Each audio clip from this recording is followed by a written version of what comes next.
तो जो मूवी मैं आज आपको एक्सप्लेन करने जा रहा हूँ वो साइंस मिशन पर बेस्ड है, जिसमें एक लड़की का रोबोट के साथ इंटरेक्शन दिखाया गया है और वो रोबोट दुनिया को किस नज़र से देखते हैं ये भी दिखाया गया है।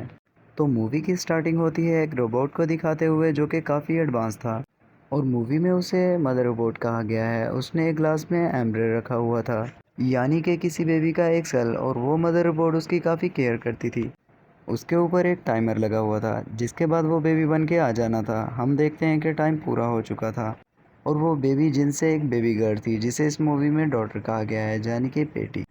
मदर बोर्ड इससे काफ़ी खुश थी। वो इसे खाना खिलाती, इससे बातें करती थी और इधर उधर की स्टोरी बताती थी और वो उसे बुक्स पढ़कर सुनाया करती थी और ये भी बताया करती थी कि इंसान ख़त्म हो गए, वो किसी इन्फेक्शन के लपेट में आ गए। वो बच्ची अभी बहुत छोटी थी लेकिन काफ़ी ज़्यादा इंटेलिजेंट थी। अब ये छोटी सी क्यूट सी बच्ची बड़ी हो चुकी थी और वो 7 से 8 साल की। तो वो एक दिन मदर बोर्ड से पूछती है कि मदर, ये सब इंसान कौन थे और कहाँ गए।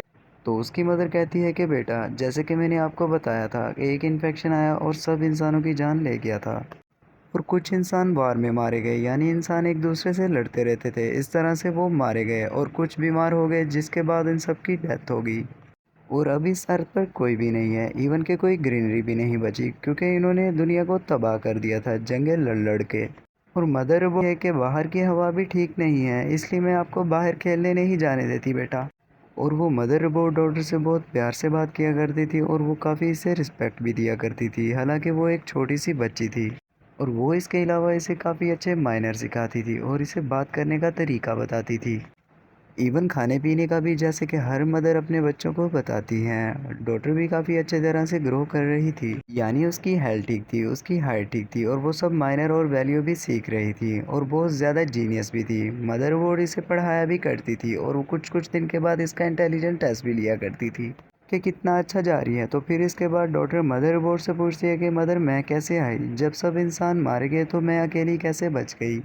तो फिर वो मदरबोर्ड से बताती है कि तुम बची नहीं, मैंने तुम्हें खुद बनाया है। मेरे पास तुम्हारा एक्सेल था जिसे मैंने बड़ा करके तुम्हें बनाया, एक प्यारी सी बेटी को। वो उसे बाकी भी डीएनए दिखाती है और कहती है ये भी तुम्हारी तरह बड़े होंगे और यहीं इसी लैब में बड़े होंगे और यहीं पे रहेंगे। इसी तरह वक्त गुजरता रहता है, मदर और डॉटर में आपस में यही बातें चलती रहती है और वो फील ही नहीं होने देती डॉटर को कि बाहर भी कोई दुनिया है। हम देखते हैं कि अब वो डॉटर 18 साल की हो चुकी है, यानी बड़ी हो चुकी है। डॉटर लेटे हुए इसी तरह कुछ पढ़ रही होती है।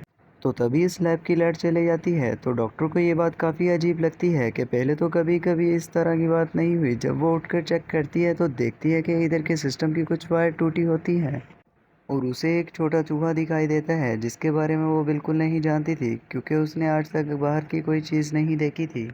और वो फिर उस चूहे को एक जगह पे बंद कर देती है और वो फिर वायर को ठीक करने लगती है, क्योंकि उसे सब कुछ पता था कि किस तरह लैब को ठीक करना है और किस तरह लैब की पावर को ऑन रखना है। उस दौरान मदर बहुत चार्जिंग पे थी, जिससे डॉक्टर खुद ही सभी लाइट को ठीक कर देती हैं, जिससे लाइट वापस आ जाती है।